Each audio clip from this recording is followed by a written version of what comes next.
அஸ்ஸலாமு அலைக்கும் வரஹ்மத்துல்லாஹி வபரகாத்துஹு.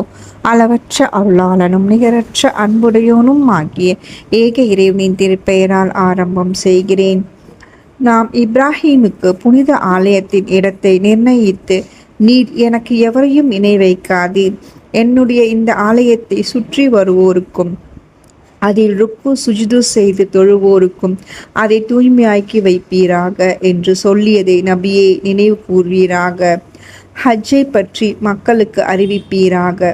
அவர்கள் நடந்தும் வெகு தொலைவிலிருந்து வரும் மெலிந்த ஒட்டகங்களின் மீதும் உம்மிடம் வருவார்கள் என கூறினோம்.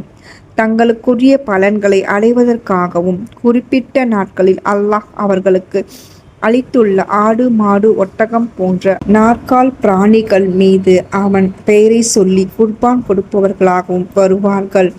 எனவே அதிலிருந்து நீங்களும் உண்ணுங்கள், கஷ்டப்படும் ஏழைகளுக்கும் உண்ண கொடுங்கள்.